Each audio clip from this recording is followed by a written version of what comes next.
All right. Welcome to Eye on the Illini. This is Mike Kegley with Brad Sturdy, Kedrick Prince. We are here in our continuing series of arguing about who knows more about Illinois basketball.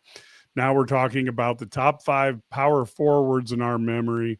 And Ked, you were telling me before we started here that this was the toughest one yet.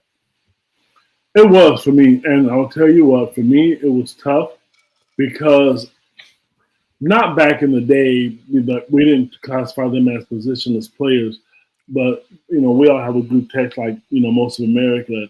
Brad put a list out there, and we talked about it a little bit. Some of these guys played 4 and 5, and then the position changed from year to year. So like if you could have been a 4 1 year, then you were 5 the next, and that part was tough. This was not. This was when we asked about the point guard, shooting guard, small forward. I could put a list together. I had to do some homework with this one because I don't know. I'm really curious to see what everybody else has. Number one, but this was tough for me. It wasn't easy. Yeah, I would agree. I think it was difficult. It was difficult to do. Just not. I think there was so many deserving guys, but then so many guys that maybe were on the bubble. You know what I mean? You look at them like they could have made it or could, close. So I think we could have put, there are 10 different guys I think we could have listed that I wouldn't have, argued with. So obviously there are a couple of top that make a lot of sense, a couple, three, but then the other one's like, I don't know. How about this one? How about, he had a really good year. Oh, but he was, yeah. So it was tough. Yep. Mike Shaw didn't make it. Just throw out a name for Slackster, one of our subscribers. Yeah, there you go.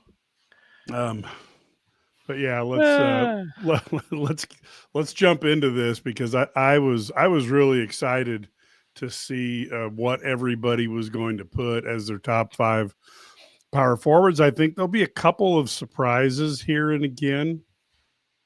But let's take a look at who we had at number 5.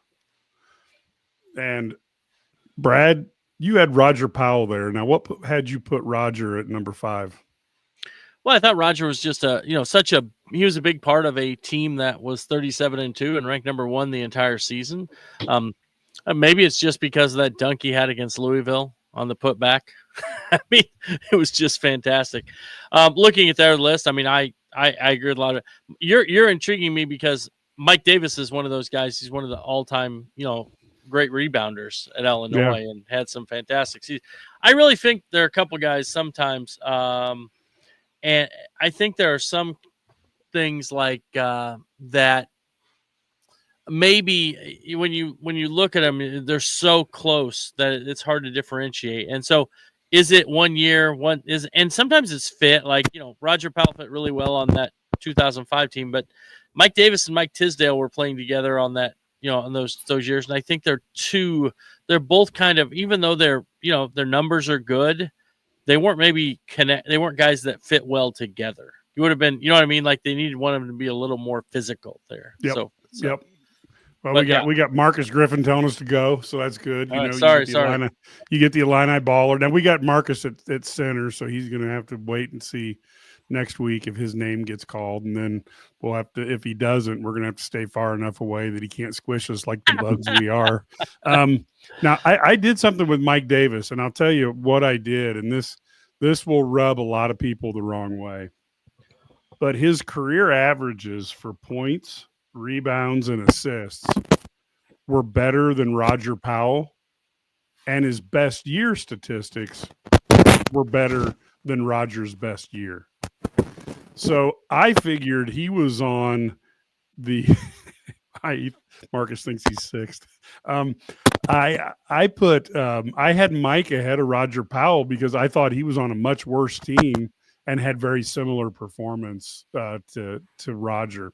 Now that logic may be totally opposite of what Brad uses, but that's kind of the route with Mike Davis. So I'm going to tip my hand here. I don't think I have Roger Powell in my top 5.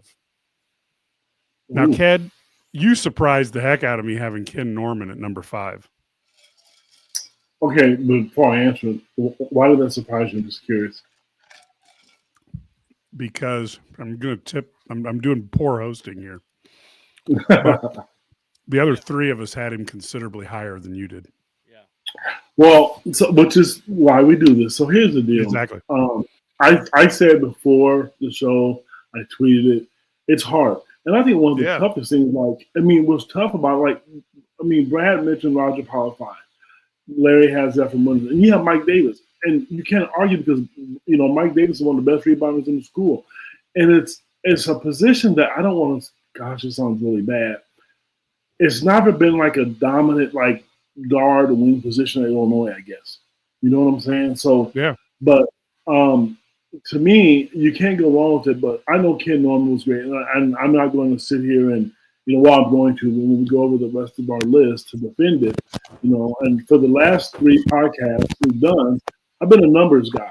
Like the guys that I talked about, they put up great numbers. But I think Ken obviously should have made the list, and I don't know where everybody else has him ranked. But I think I'm going to try to defend what else I have. But I can't argue either one of the people on this list here. I can't. Yeah. And then Larry had Ephraim Winters, number 5. Ephraim is my, if you're going to ask me a favorite, I loved Ephraim Winters with the 2-hand lobs. He would throw those down like a volleyball spike where the ball would go through the rim and it would bounce like 20 feet high. It was just fantastic. So Ephraim got a 5th place from Larry. So all in all, I think that was you could see the kind of the logic we're using on that. And I do think that there's a lot of, like I said, this was a tough one. There was no doubt about that. Yeah, so let's go to number 4. Yeah. Okay, go ahead. Brad, you and I both had Ephraim number 4. Throw out some Ephraims as to why you had him so high on the list.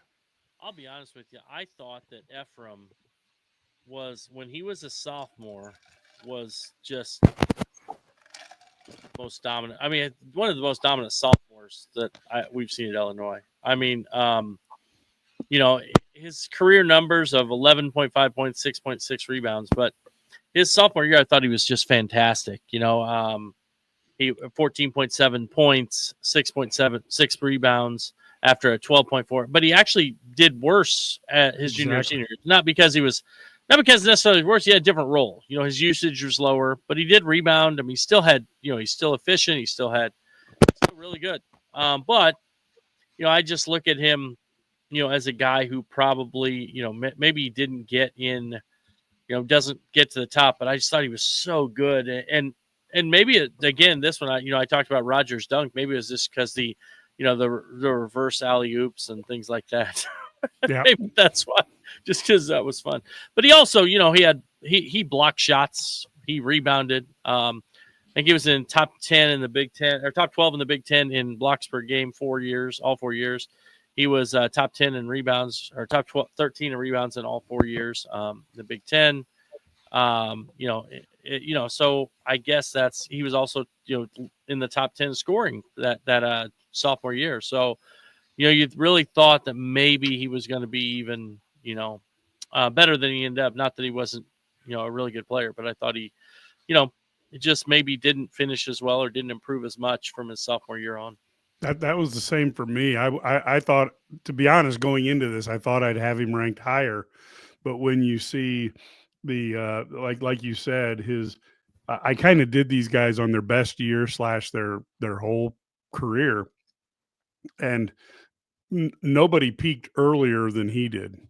In fact, his sophomore year, in many ways, was better than Mike Davis or Roger Powell's best year.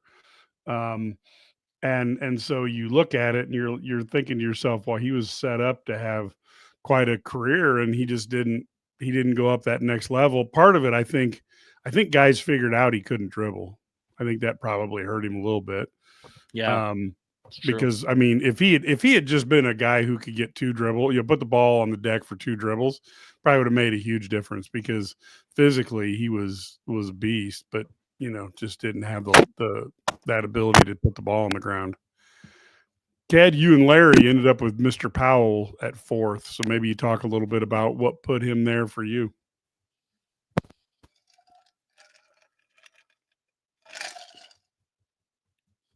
And Cat, we can't hear you. Roger for me was on number 4 because he played on a team that was 37-2. Okay, and here's the deal: we can talk about power forwards, and when he played in 2004 and 5, power forwards were 6'9", 6'10". Roger is lucky to be 6'6". He just was. I mean, we can put a couple inches on his shoes, and if he put on some, I don't know, different pads, whatever, he was not that tall, but he was the most underrated player to me. We talked about that last week when we were going to go over the power forwards out of their group.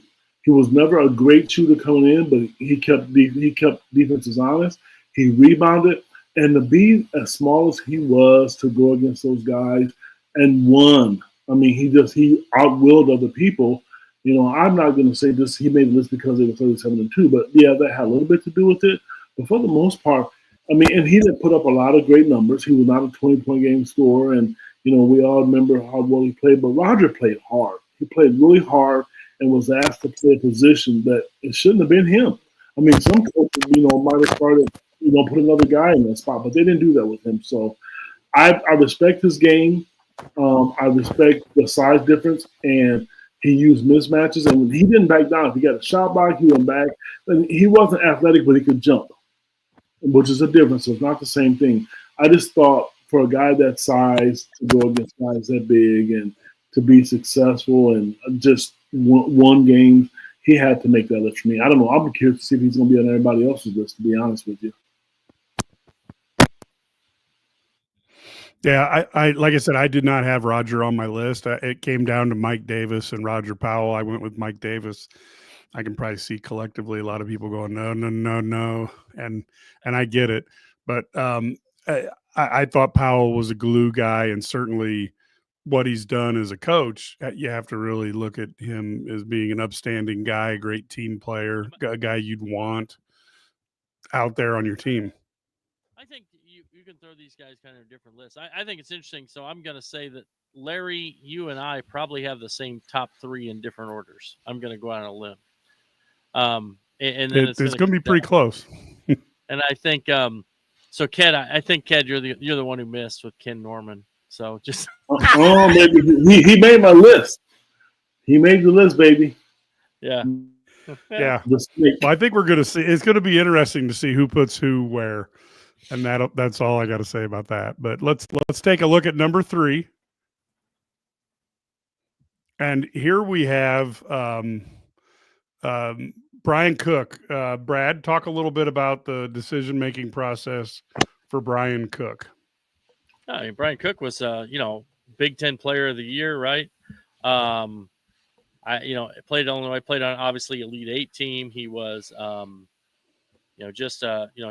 his senior year, he averaged 20 points, 7.6 rebounds, led that team as kind of the veteran. After being more of a role guy, he obviously started and played minutes, in average double figures the 2 years before, but then he became a star. His last year, he was a first team All Big Ten Rookie of the Year, All Big Ten Tournament once, Big Ten Player of the Year, All Big Ten Tournament first team, Big Ten Tournament MVP. I mean, it's impressive. Led the Big Ten in scoring in 2002, 2003. Also at that same season, he was third in rebounding twice, 2 years in a row. He blocked shots. He was 4th in the Big Ten in blocked shots. Just a really, really good player. I thought he was he led the Big Ten in win shares twice. He was second once and first once. So just a really, really good player. I thought he was dominant. I think he came in as a McDonald's All-American. He lived up to the hype. He's a big guy who also could make free throws. Shot 87% one year, 82% the next year. Yeah. Not much to say that you can argue with about him. He's if you go win shares, he's career in Big Ten. He's 11th in Big Ten history in win shares. I mean, that's pretty impressive when you think about it. They won a lot of games, obviously, but he was on really good teams. But yeah, really impressive career for Brian Cook.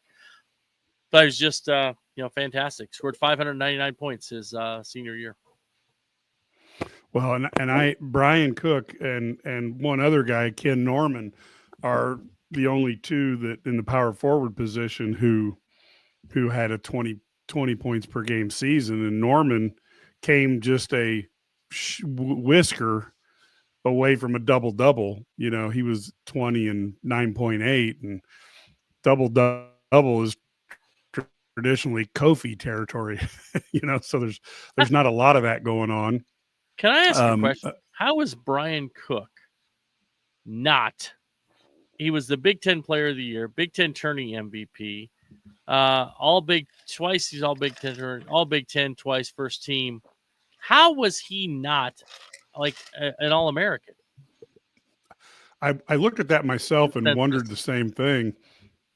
And he ended up, going to the Lakers in the first round. Yeah, I mean, just really insane.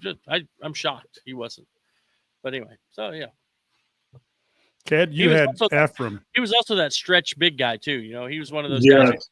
He was ahead of his time, wasn't he? Yeah, yes, he was. Can you imagine if he was playing today? I mean, he would be one.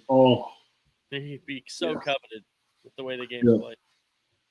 Well, you guys covered a lot of Ephraim winners. The only thing I want to say is that obviously I thought highly of him. You guys have talked about Brian Cook, and I mean, I'm just really curious to see, how 1 and 2 ends up. But I mean, I'm just, Mike, you mentioned a couple times, and I agree with you. It's kind of like it was showing our age. I just remember watching them get all those lob dunks, and it was just great. And they knew, and it's kind of weird because, I guess under the Brad Underwood era, you don't see a lot of that. It's kind of weird. I think the one coach in the Big Ten that does that still is Tom Izzo. I kind of missed that part of it. Ephraim was tough, big, strong guy, just thick, and I remember watching him play when I was younger and just how dominant he was. And I just know that his position, like you said, you look at him, you guys had him at 4 and 5, and obviously he should have made the list. But he's just a guy that I think was, I don't say he was, playing, prior to his time, but just a really good player over the years. And it's nice to see some of these people, I guess, the newer fan generation, they're probably thinking, who in the hell is Ephraim Winters, and who in the hell is Mike Davis?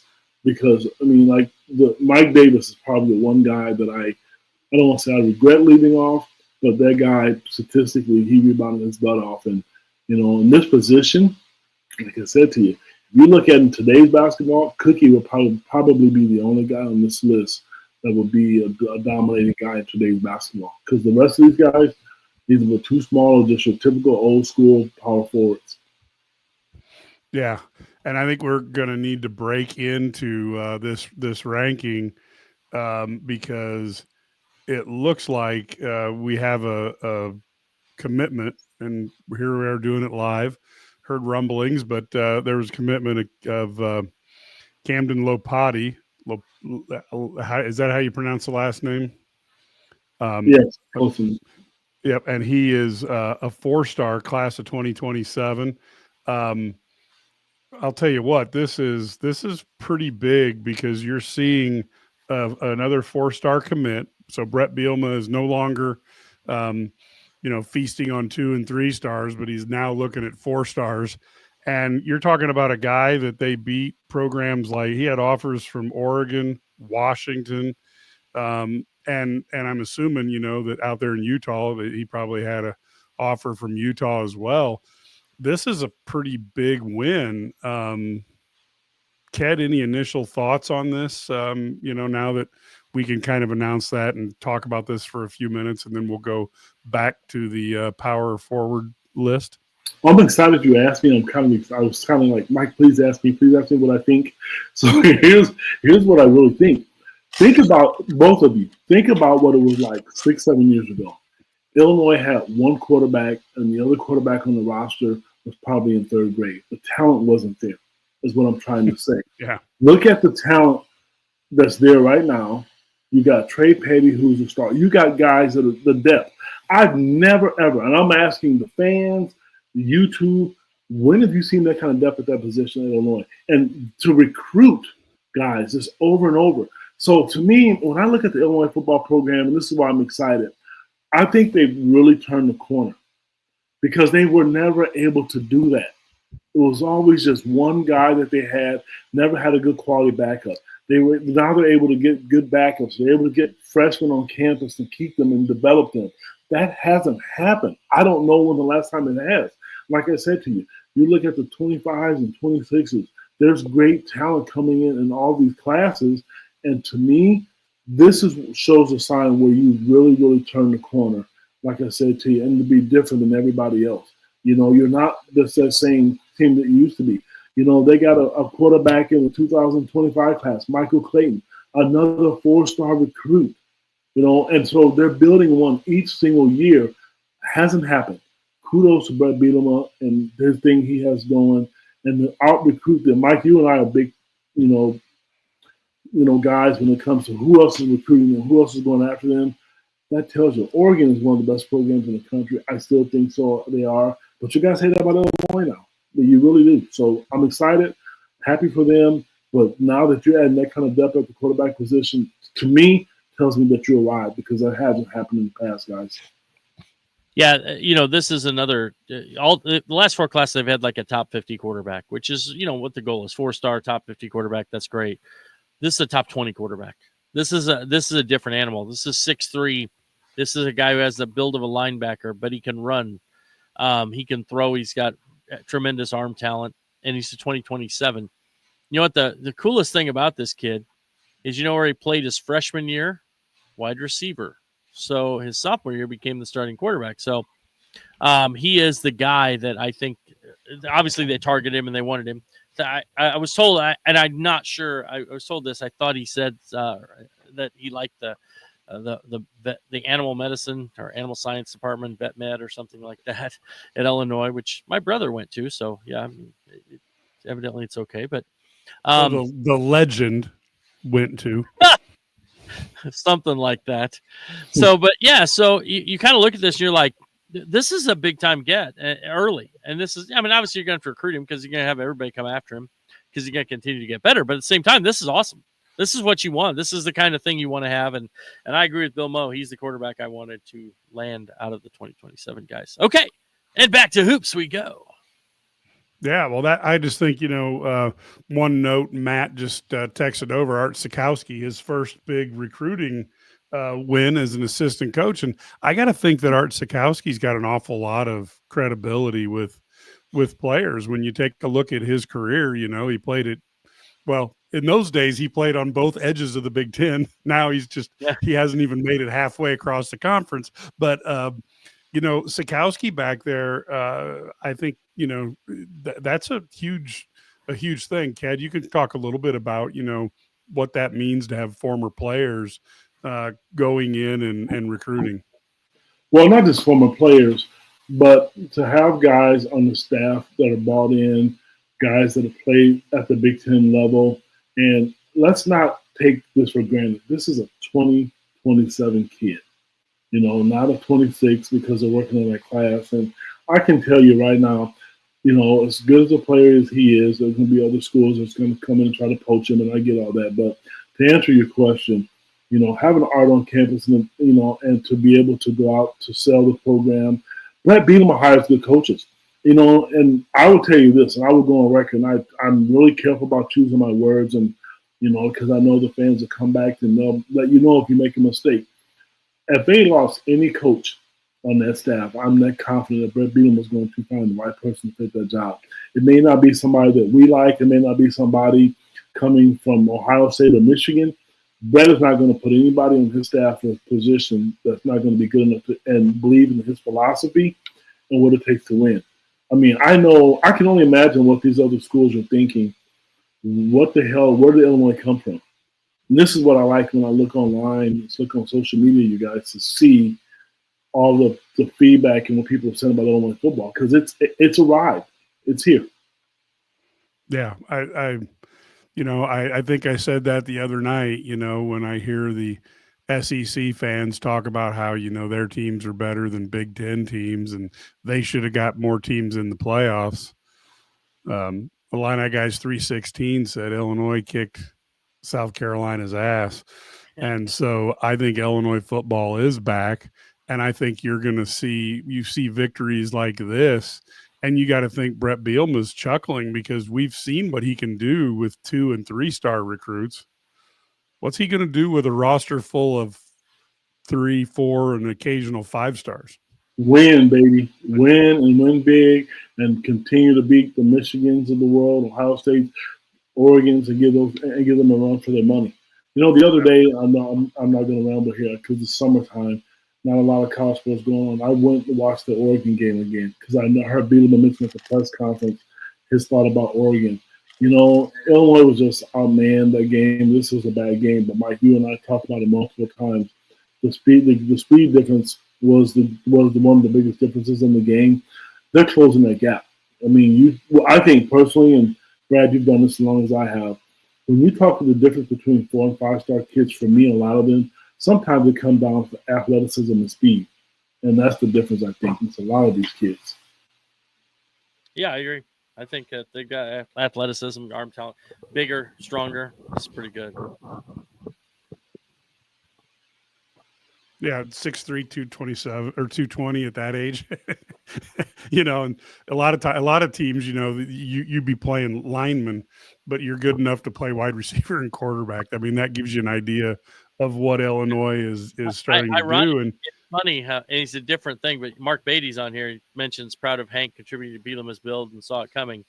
It's pretty cool because Hank Beatty, remember, he was like all-state wide receiver and then became all-state quarterback after he was, you know. Because we're proud of Hank too, you know. I mean, come on, he's a guy. He's a guy we'd love to get on. We'd love to get on the show because I mean, when you get kids, first off, you want talented kids playing, but if you can get some kids from Central Illinois to kind of feed the machine, and that's so cool, you know.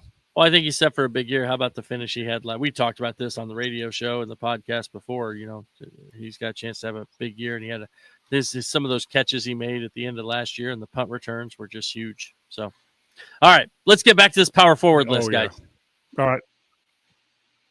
Yeah, let's get back to this. Brad has an early bedtime. We do not want to keep him up. He gets very grumpy.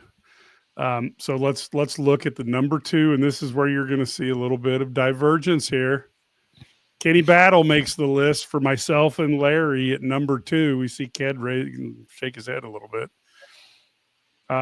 Brad, you had Ken Norman in second place. Let's talk a little bit about that, and then I'll talk for Larry and I. And of course, Ked's got Brian Cook, Brian Cook's one of only 2 of these guys who had the 20 points a game. So I'm not gonna begrudge Brian that high of a ranking either.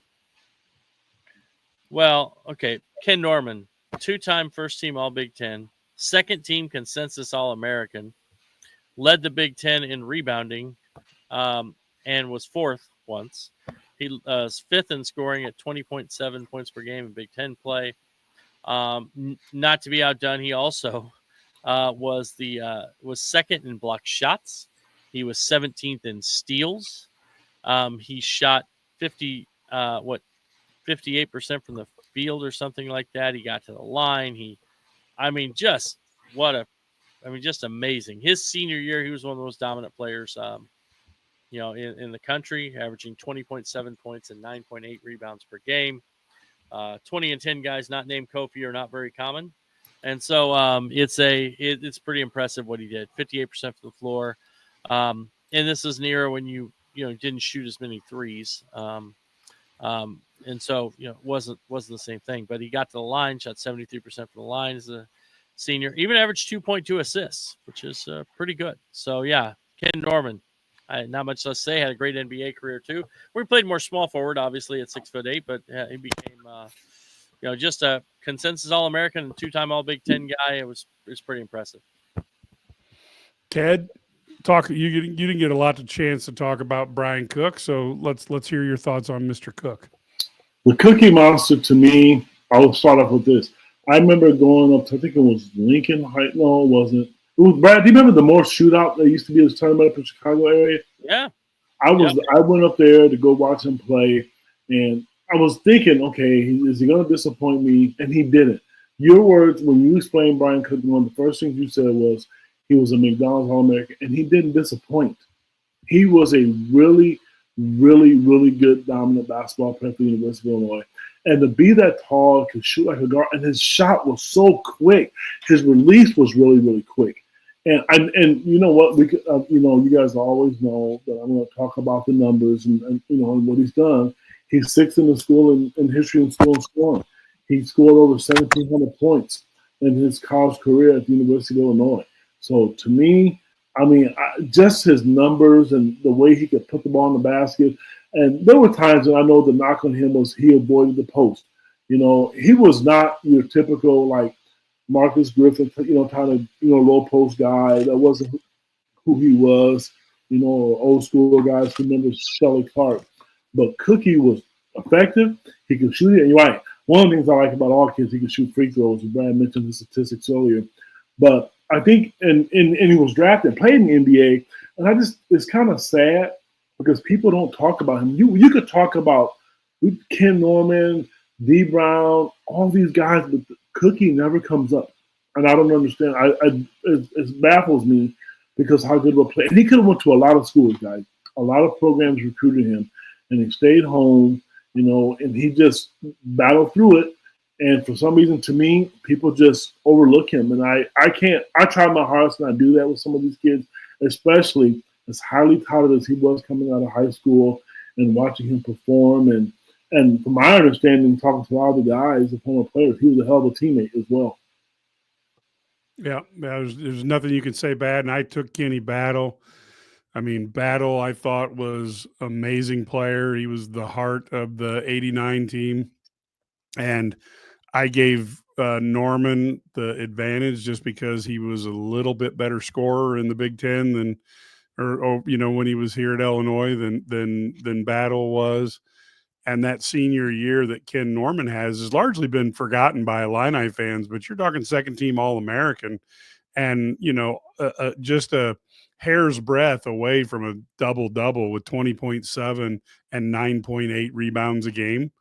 That's not very many rebounds, and he'd be a 2010 guy, and there aren't very many Illini players over the decades who've been a double-double guy, especially when you make it a 20 and 20 and 10.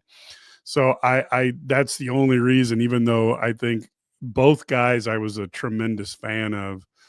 And I guess I'll always feel a little bit bad for Norman because of that stupid game against Austin Peay. But let's not talk about that. that one gets me verklempt. So let's take a look then. The number one position, we had a split, at least on the number one rankings. Kenny Battle was Brad and Ked, and then Ken Norman was Larry and I. Brad, make a case here for Mr. Battle at number one. 31-5, Final Four. I don't know, and he was regardless of whether, Nick Anderson was probably the best player on that team. Ken O'Gill became an NBA star. But Kenny Battle was the guy on that team who you remember who had brought the energy every single time they played. And I think that part of the thing that makes Kenny Battle so special is the other end of the floor. He was efficient. He's 10th in the Big Ten in effective field goal percentage for his career, but he also averaged 2.5 steals per game his last year and 2.2 steals per game the year before. This was a guy who was consistently great on the defensive end. He was a leader. He led with energy. He was vocal as well. NCAA tournament all region, et cetera, et cetera, et cetera. Just a fantastic player. And he played over 30 minutes per game, and he was impressive. He rebounded. He scored 16.6 points a game his senior year. So just a really good player. If you put Ken Norman ahead of him, I'm not going to argue with you, because I think Ken Norman probably was and I would say Ken Norman's probably a better pure player than Kenny Battle. But what Kenny Battle did was different. What he did as far as leadership role and energy, the things that he brought, is why I have him as, they could be 1 and 1A, and I wouldn't complain. I think those are the two best guys for me. Well, I'm excited about this one. I know you guys laugh at me probably send texts behind my back how much I love Terrence Shannon Jr., but I'm going to tell you, this guy right here, Kenny Battle, until I met Terrence Shannon Jr., until I met him, I watched him, cover him as a player, Kenny Battle was by far my favorite player to ever put on the uniform. I know we don't have a lot of time in this podcast. We're already at about 35, 40 minutes, but I'm going to tell you, the people who are listening to this podcast, if you get some time and you're bored, get on YouTube. There's some videos out there of Kenny Battle, and I'm telling you, he was electric. When Dickie Vitale named the Illini the Flying Illini, it was mostly because of him and Kendall Gill and then Nick Anderson. Kenny Battle punished people. And when I tell you to watch the videos, you watch how hard he played. There was one video out there, and there was a ton of players, Ken Norman, Doug Allenberger. They talked about he had one gear. Kenny played hard from the time practice was going until it was over. I think Doug Allenberger mentioned, I don't remember, and again, if you YouTube, it was kind of a funny story. He talked about how everything Kenny did, he gave it his all. And they remember going on the dance floor. They all went out one night. Kenny danced for 4 or 5 straight hours, never came off the floor. He was drinking the water and tea and pop, whatever it was, and he kept right on dancing. He just played hard. And watching him play, to me, over the years, there's been so many people that have explained to me, he is what it's like to be a Fighting Illini. That kid never, ever took a day off. We're really good friends, to this day. I'm not even going to hide it. We'll be talking an awful lot, and he was telling me how he had knee surgery and hip surgeries. And I'm still thinking this is 1989. I'm like, no, man, you can't have knee surgery. You can jump out of the gym. You can't battle. But it's just unique. If you watch that team play, that's why people are arguing, you guys, about which team was better, the 89 or 05, or Griff talks about his club, which I can't argue with that, the 02 team, I believe. But Kenny Battle was electric. And I'm telling you, fans, this kid played hard, and he was going like Roger Powell. Kenny Battle was 6'6".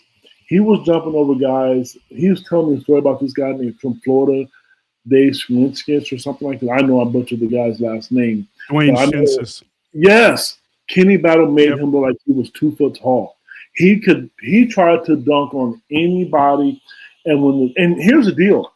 He pressed all by himself. They could be up by 20. He was a one-man press all the time. So not only the fact that he deserves to be in that spot, to me, when you talk about fighting Illini basketball players, what it means to be an Illini fighting, it's him, bar none. I don't buy uniforms. I don't buy shirts. But when I was younger, that was the only shirt that I ever bought because that kid played that hard. Yeah, that's cool. So yeah, we had a split. It was named the Kenny Battle Award, right? Yes, there you go.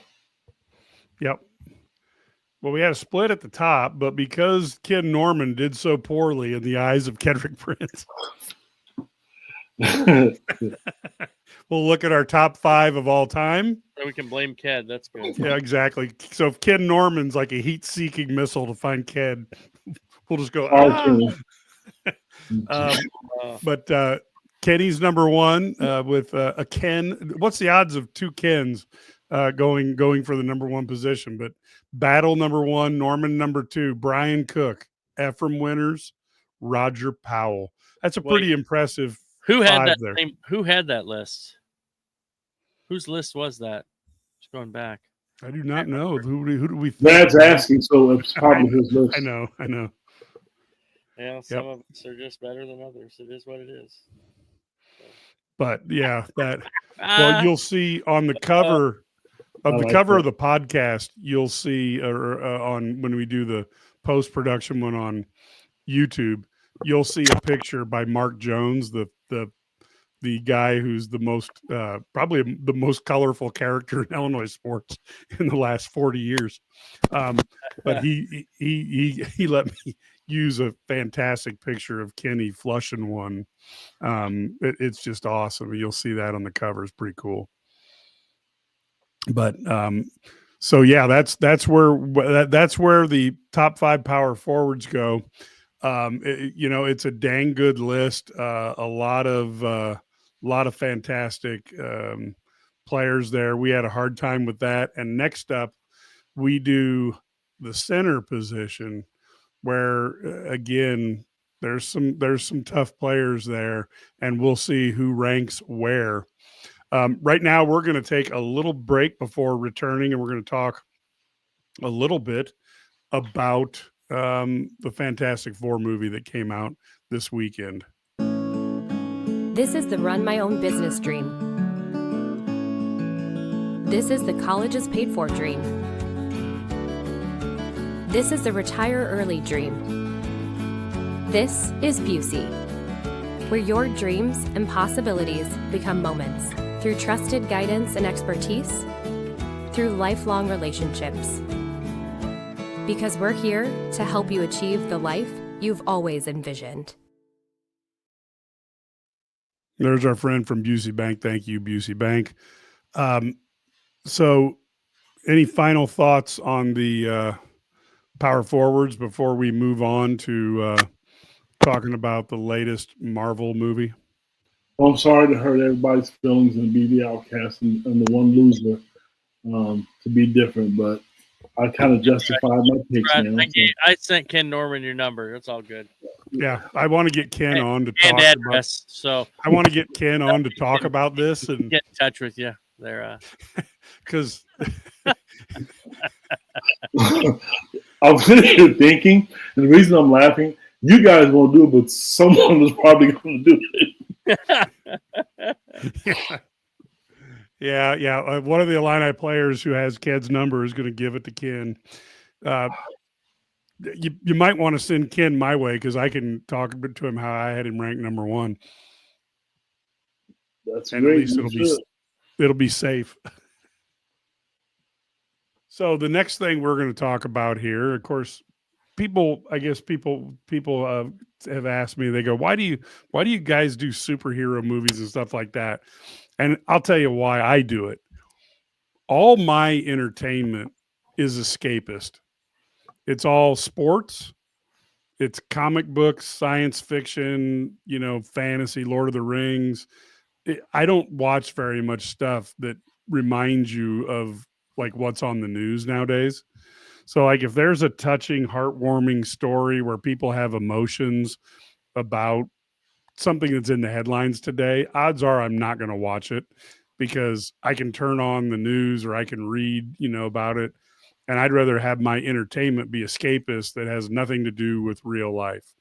Now, Brad, I don't know how you guys feel about that, but I just sat back one time and all my entertainment is stuff that's totally unrealistic other than being a huge history buff. I think comedy is good, right? You know what I mean? They're not making those anymore, it seems like, in the movie theaters. They're not in theaters. They're all on right. I've been watching maybe like Stick. It's fun little comedy with Owen Wilson on Apple, stuff like that. I mean, some of that stuff's I like the intriguing stuff, but yeah, sometimes the real life stuff, we got enough real life. In real life. Yep. Yeah, so we got enough drama in real life, so I'd rather have I agree with you. I like the release of like these science fiction movies and the superhero movies. Not a big horror film guy though, so I don't know. Okay. I'm not either because I have too big of an imagination. I start going, that could happen. And then I'm always the idiot in the middle of the night. Like I wake up at the drop of a pin. And so I'm the guy I'm the person who people go, don't go down in the basement. I'm like, I might as well go see what's down there. I'm the first guy. When I was a child, I was like that too, Mike. But then I got older. I'm the first guy dead in any movie. 7. Then I turned 7. But no, I think that I think that sometimes, that is true. But I don't get very fearful. Occasionally, I get that weird thing that happens, but I'm not for. I just don't really enjoy them. Mm-hmm. I almost watch them more for I'd watch Friday the 13th just for the comedy of how stupid it is. Oh yeah, like that's like Freddy Krueger movies. Yeah, they're just so dumb that it's almost like comedy to me. I mean, it's fun kind of in that regard, but not really my thing. But yeah, so science fiction is the way to go. Superhero movies are fun, because we still want to be. I mean, let's be honest. We're 50 years old. And we still want to be superheroes. Yeah. I mean, here's the funny thing is my mom gave me this envelope And apparently, when I was in like third grade, or second grade, you had to write down what you wanted to be in life, and then they gave it to parents. They're supposed to give it to us later in life. So the three things that I wanted to be in like first or second grade is I wanted to be the wide receiver for the Dallas Cowboys. So I wanted to be the next Drew Pearson. Well, that didn't happen. My second choice was president of the United States, and that hasn't happened. And my first choice was Batman. So I'm 0 for 3. I haven't hit any of my professional goals that I set at an early age. Well, it happens. I'll tell you what, for me, I remember one of the reasons I became such a fan, I have to be honest, I think when the Avengers first came out, like with Tony Stark and, well, the whole series, I got so excited because it reminded me as a kid. Now, I'm going to tell people, I know they're probably not going to believe this. When I was in high school, I weighed 150 pounds, 145 pounds. I would get up every Saturday morning, get the biggest bowl of, Frosted Flakes, drink a gallon of milk, and just watch superheroes. So when I saw these new Avengers guys on TV, it got me excited. And I started shoving it down my kids' throat. But they liked it. They obviously weren't doing that. And here's my one war story. My birthday was 2 weeks ago. And my sister came in from Kentucky, and my mom asked, she said, what's one of the stupidest things you ever done as far as being a superhero? And I looked at my sister because I didn't want to tell my mom. But I remember I was probably 7 or 8 years old. I took a clothes hanger, those old school clothes hangers, and wrapped some string around it, and I thought I was Spider-Man. I was trying to hang from my mom and dad's pipes because I wanted to be Spider-Man. So to me, I've always liked it. I've always liked, and I was more of a Marvels guy. Then DC kind of grew on me a little bit. But, I guess if you like it, you like it. You don't. But I don't miss any of them. I'm attached to them. And every time I watched the Green Hornet last week, who was an older one, just because it's just great. To me, and I know it's not real, but it's just entertaining. Some people like it, some people don't, I guess. What do you mean it's not real? What are you trying to say? Yeah, I'm sorry. Because we had a buddy of ours who now is a VP at Aldi. He was like the first of us to get a vice president job. And when we were in high school, he comes in, freshman in high school, he comes in talking to us about how he thought that Macho Man might be dead because he got beat up with a lead pipe by Pez Whatley. And we're all like, dude, you realize that's not real. And he's like, no, I saw it. I watched it on TV. And it's like, dude, they're hitting, that pipe goes across their back and it hits the floor. So it doesn't really hurt them. It hits the ring. No. So it was like literally here was a freshman in high school. And I felt like I would feel later on when I had to break to my kids that the Easter Bunny wasn't real. What are you saying? What are you saying there, Mike? I know. It was crazy. Don't exactly. Brad has been believing, finally gets his belief in the Easter Bunny shattered. So let's talk a little bit about this movie, because I saw the Fantastic Four on Thursday night and then watched it again last night so that I had a half a clue what happened.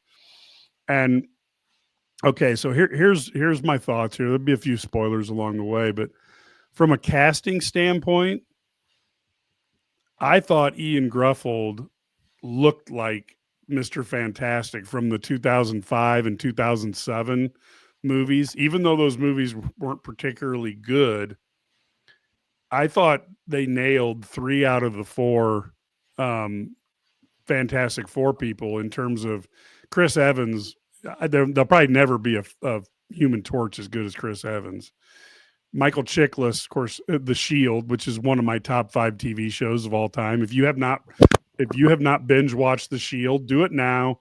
You can hit me at Mike Kegley on Twitter and tell me how great I was for giving you that suggestion, because it's a fantastic show. And then Ian Gruffold, I thought they got 3 of the 4 of the Fantastic Four right. And while Jessica Alba has been on my laminated list for years, she was not believable as a super intelligent scientist woman. So I might as well scratch her off my. Hey, she looks intelligence to me. Yeah, she's. I mean, look, and she runs multiple businesses, and she's making a ton of money. So clearly, she's a very intelligent person. But I just didn't think she was a good fit for that. And I thought this time, I thought the guy who played the Thing was fine. Eben Moss Bachrach, thought he was fine. Had a good voice for it. I thought they did a good job of looking like the Thing from comic books, because he's not like the Hulk. He's not 7 feet tall. He's right on the 6 foot thing. So they didn't make him super tall, but he was super thick. And I didn't think much of Vanessa Kirby, but I thought she was fantastic. I thought she was the best of them. But Pedro Pascal as Reed Richards is fine. But I just thought, why do you pick a guy with all the charisma in the world and then have him play a guy who's kind of nerdy and doesn't really deal well with people? I thought that was a weird choice. Not that Pedro Pascal can't do it, but it was just surprising to me. And then I thought Joseph Quinn is the Human Torch. I think he was one of the emperors in Gladiator 2, but he just didn't look like the Human Torch. And then they didn't really write the Human Torch like the Human Torch. So I felt like he was really short when you compared him to like Chris Evans. So I don't know because Brad, you don't have to see the movie to think of the casting, but what do you guys think about the 4 individuals selected? I didn't like it from the get-go. I love Pedro Pascal. I think he's fantastic. He should be like Zorro or something, though. Somebody with charisma and character. Right, exactly. He's not. You need kind of a nerdy scientist, I think. And I'm not saying you can't play a nerdy scientist, like you said, but it just didn't fit for me. But that's where we typecast people, whatever. I don't know. But at the same time, I think that it sets up. Hopefully, it sets up for the future, because we all know that what we're hoping for is what happens, in the next one, right? Right. I mean, when we see the star of all the Marvels return. So yes. I mean, I guess so. But yeah, I don't know. I mean, I haven't seen the movie. I'm hoping. Yeah, so you're here is tomorrow. Yeah. Plan is tomorrow, because they have half price Tuesdays, right? Yes. Well, and tomorrow's Monday, but okay. Okay, maybe Tuesday we'll go. I don't know what day it is. Hey, listen. I don't have any idea. Like, I go to these softball tournaments. I have no idea what day it is. Like, you say we're going to have this podcast on Monday night or Sunday night. I'm like, I don't even know what day that is. When is that? Give me a date. I don't know what day it is. It's just a blur. Ken, what'd you think of the casting? Well, going into it, I just said how excited I was to see all the Marvels and DC movies. This one, it didn't sit with me. I'm telling you, the only reason I went to go see it was because I know I need to do my homework, and I've seen all the other ones, and I know they have all the teasers afterwards. I didn't like the cast to begin with. Not that I don't like them, I guess their roles. I will say, Vanessa and Pedro grew on me. That was it for me, at least for me. I think Pedro is an underrated actor. Vanessa did a really, really good job. I think I liked her. I guess, again, the plot to me was the best part. I didn't like the movie. If I had to rank every Marvel's movie or DC movies and 1 through 10, I know there's more. This would make number 10 for me. And and again, the plot is the only thing that saved it. I like that part of it. There wasn't a lot of action. I didn't get to see Pedro stretch out. You saw Joseph or the Human Torch more than anything, but Sue Storm didn't really disappear a lot. I think it was lacking that. For me, it was. It was not one of my favorites. I'll always go back and watch them again, or this one I won't. I'm going to tell you, I just won't. It was not good enough. I said ranking, but if I just had, scale 1 through 5 and, 5 being the highest, which is probably a 1.5 or 2 for me. Wasn't a fan. Yeah. And I actually liked it better the second time. I had a couple issues though, and this comes from the comic book geek in me. Reed Richards has certainly been awkward socially, but he always had confidence in his ability to think. And I thought that they overplayed the whole, I don't have a solution because my best friend looks like a thing and I haven't been able to cure him. It's like, I don't know if it made him lose all of his confidence, but I didn't like that part of it. But more importantly is Mr. Fantastic is the smartest guy in the world. He's smarter than Tony Stark is. And so they did not show him do anything. Standing at the chalkboard and looking confused does not like make you the smartest guy in the world. And so I thought they could have given that's him a role I can play, Mike. That's me too. I can looking confused. Yeah, exactly. And that was my part is like, it's like if you're going to, instead of mentioning like 6 times in the movie that he's the smartest guy in the world, have him do something. So besides teleport an egg that then turns into the planet. But look, that was another one. And then the one guy who like did something at genius level was Johnny Storm, who figured out by 3 words, he figured out an alien language. So that would be something I would expect Reed Richards to do, not Johnny Storm. And this Johnny Storm was different because he was much more thoughtful instead of, usually he was the counterfoil to Ben and Reed, and he's the immature skirt chasing person who they got to kind of keep under control. And so I thought that was interesting that I don't really blame the actor for that. It's not his fault. Just like Pedro, I just thought the writers missed on those 2 characters. And then with Galactus, you don't have to have Galactus talk to people. He's on the level of like, you've never had an ant. You've never stopped as you walk down a sidewalk to have a conversation with an ant. And I don't think that Galactus would ever have a conversation with a human being. And in the past, they used creatures like the Watcher to be like the intermediary. And I think they kind of missed on Galactus by giving him human motivations. So when they gave him human motivations on why he no longer wanted to eat planets, I'm not saying they're not legitimate. I'm just saying that a creature like him that's been around since before the dawn of time probably doesn't think about things the way we do, but who knows? The plot was really, really interesting. I thought they did the best 10-minute montage. Do not come late to this movie because the first 10 minutes they go through a montage of like origin and the first couple 3 years of the Fantastic Four existence. So we don't have to watch an origin story that we all know about. And I thought that was great use of time. And basically they talk about their 4th anniversary as the Fantastic Four. Silver Surfer says, I herald the end. I herald Galactus. And then they go chase after Galactus. Galactus comes back to Earth. There's your story. Easy story. I liked that. And then the other thing I had an issue with is if you're going to fight Galactus, here's a guy who eats planets. Okay. So think of Earth as a pizza buffet. And so Galactus eats, a pizza buffet to us would be what Earth is to Galactus. And I don't think that some, infinitesimal creature on the pizza is going to take us down. I guess maybe some E. coli could, but nonetheless, you've got this guy who's so powerful he eats planets. And to me, they showed him feeding on a planet right before the Fantastic Four found him. They should have taken a page from Fantastic Four 243 and had Galactus come to Earth when he was starving and he isn't as powerful as normal, which would then lend to a chance for the Fantastic Four to actually beat him, as opposed to a fully fed Galactus who, if you remember the Celestials from the Eternals, Galactus can handle as many as 3 or 4 of those guys at once when he's well fed.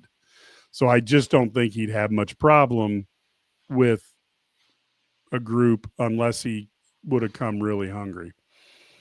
Ted, did you have a problem with that, or you're just good with the whole thing? I'm good with the whole thing. Like I said to you, Mike, I was really curious to know when you told me you were going to say to what you thought. I want to add this other piece, and this is you and I talked about it before air. You liked it. I didn't like the old school look. I think the old school look, it kind of looked I wasn't a fan of that because I don't want to go back to live the 80s or 70s and 80s, whenever the heck it was. I like today's modern technology. I wasn't a fan of that personally, but again, that was another. I don't want to just trash on the film, but that was another negative thing for me. And Galactus was probably he wasn't even a good villain. I'm sorry, I struggle with this, and I'm being nice, but I'm just the whole scene to me. And and then I was really weird. I know they're trying to sell it. You look on social media, oh, this is the best Marvel film of the summer. No, it's not. I mean, there's two other films, The Sinners and Superman, that are just knocking this out of the park for me. This wouldn't even be in the top 5 of the summer for me. Now, for those people who are Marvel fans, basically you've got Earth 616 is where the Marvel folks are on in the movies. And so basically we didn't, this was a different Earth. So the multiverse is back in play a little bit. And I think they wanted to make it looked like to me, if the Jetsons wasn't a cartoon, that's what it looked like to me. And so a little bit reminiscent. I liked the colors and I liked the change because it told me we weren't on the regular Marvel Earth. So I thought that was pretty cool. But again, I just think, they were trying to signal us that they weren't there. The ending was different because I expected Galactus to win.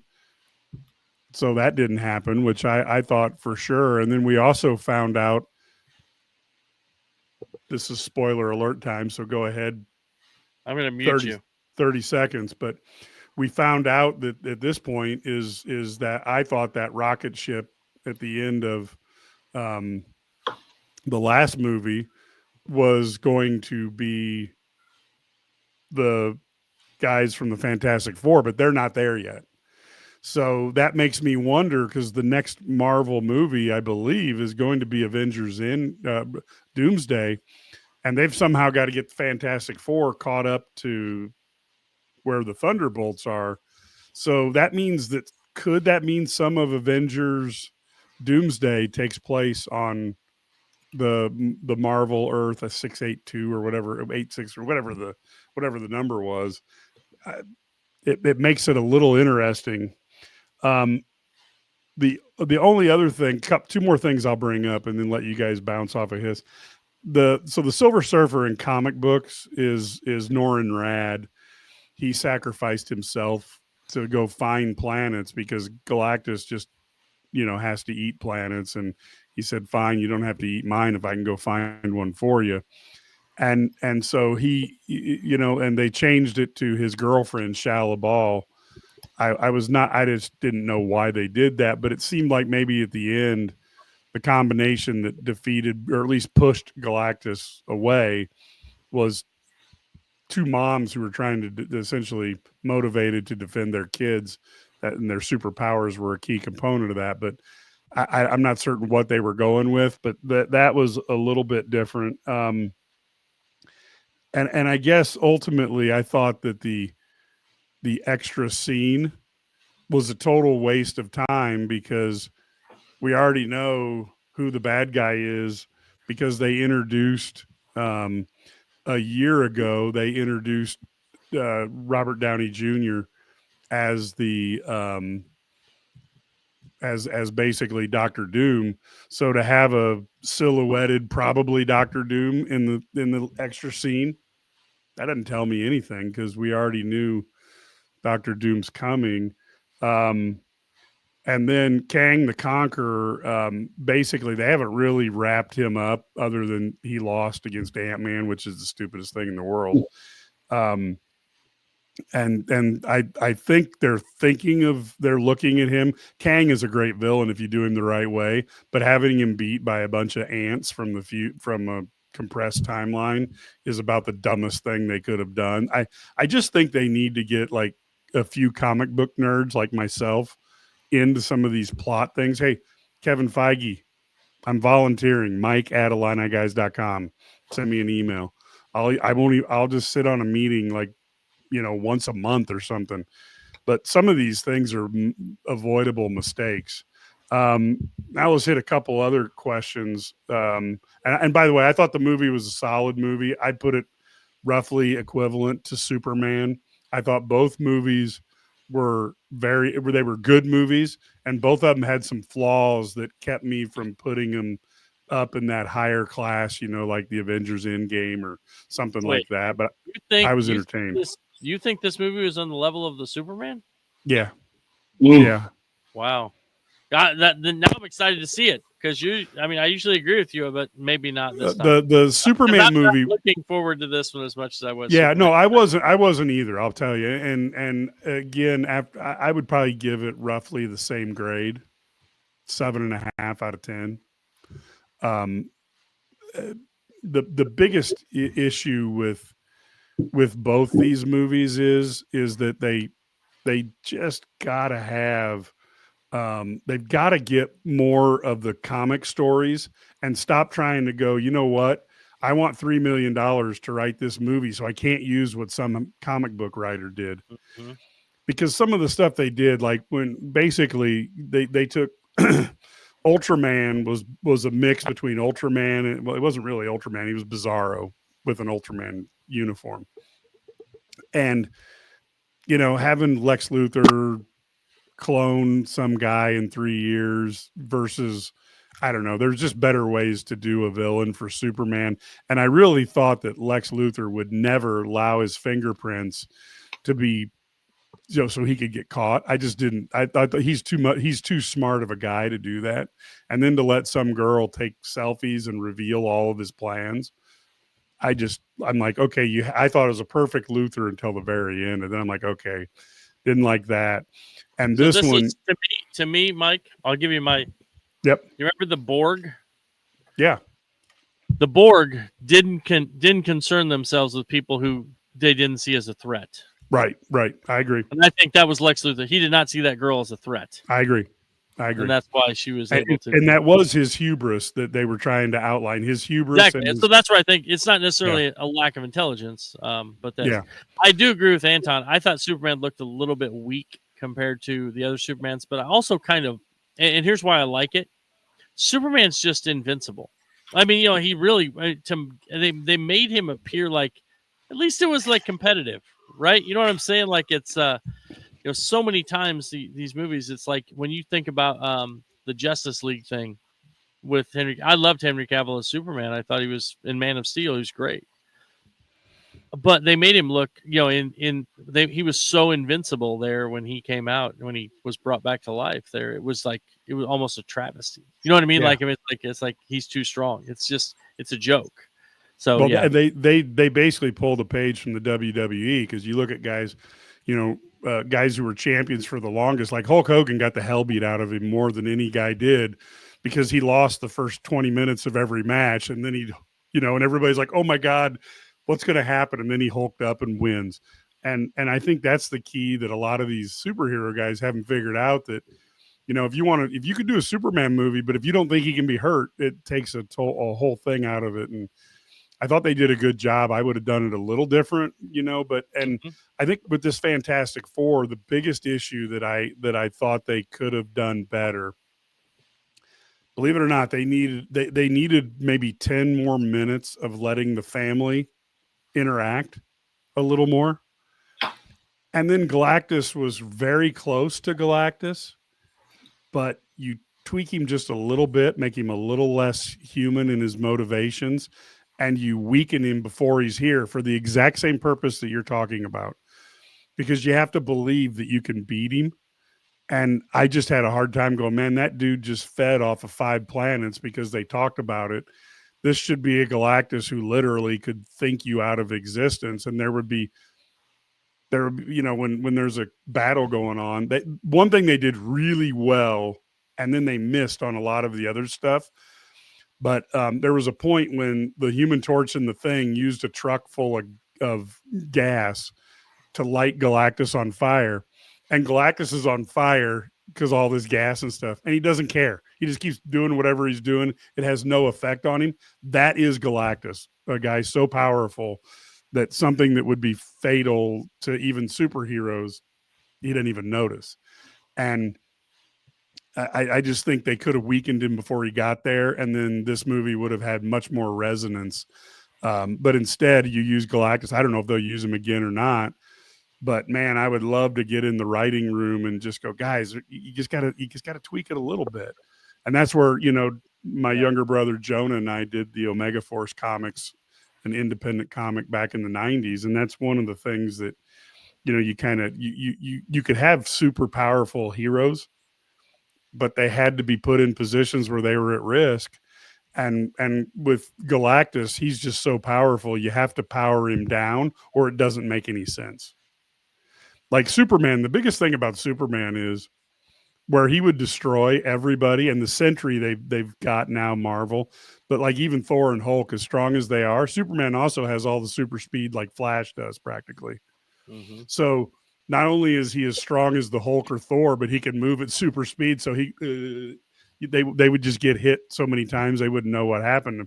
And Superman only uses that about once every 5 years, other than to fly fast, So anyway, but they did. I think Anton's right. They made him look weak in an attempt to get you involved in the movie. The biggest issue I had with Superman is I didn't like the cut of the costumes, and the Fantastic Four. I thought the colors were kind of cool, but all I kept thinking was, man, that looks like a turtleneck sweatshirt. That must be hot. The whole time when they're running around, I'm like, man, wouldn't you be like sweating? And I just thought of all the sorts of like the rashes and stuff you'd get from running and something like that. So obviously that part they didn't do, but I do think that I think the Fantastic Four movie is good. I don't know that it'll have the legs of Superman, because Superman's Superman. And if you can humanize him, which I guess, and again, I don't ever go at the actors very much, because I think Henry Cavill's a very good actor, but he just got bad script after bad script. Yeah. He did what he could, but I think he was really good in that role. He looked like Superman was supposed to look. He just didn't really. Yeah, I agree. Cad, you got any final parting thoughts here so we can let people go after an hour here? Well, just with this one, I hope we didn't spoil it for you. Maybe people feel differently about it. I will end with this just a little brief statement. You're right. Some of the stuff that you remember in comic books, and even when I watch it on some of the cartoons right now, which I'm not going to lie, I do it. It's a lot different. It's totally different. So it will be kind of unique. And I know they're trying to put movies out as fast as they can because Marvel's and DC are competing with each other. I thought at one point in time Marvel's was just heading above each shoulders of everybody else. But I think DC is starting to sneak back up. So, but we'll see. I'm really looking forward to what else coming out. I'm not seeing Tony Stark not as Iron Man is going to be a little different for me, but it's going to be the way for everybody, not just kidding. Well, there is a story out there where Dr. Doom switched bodies with Tony Stark. There was a couple issues where that happened. I'm wondering if that's what they're going to do, because I think I think Dr. Doom is from the same world as this Fantastic Four. I'm not certain, but I think they are. So there could be a little bit of the body changing. And again, if you got to go into a plot like that, at least grab it out of the comic books. But I don't know that I love Robert Downey Jr. I don't know that I would have cast him for that. And if Dr. Doom is all quippy and clever, it's going to be just horrible. But yeah, we'll have to see. Well, folks, next week we will be back with our look at the top 5 centers of all time. And that should be interesting to see. Will Kofi be unseated? And then where does Marcus Griffin show up in this? And then how afraid of Marcus are we that we're going to move him up because we don't want to get squished like bugs? Because, folks, Marcus is still big. And Marcus is actually in decent shape. None of us is going to outrun him. Nope. We can't even lip off to him. I just do what most of our fans do. I just talk about him on social media so he can't catch us. There we are. So, folks, until next time, go Illini.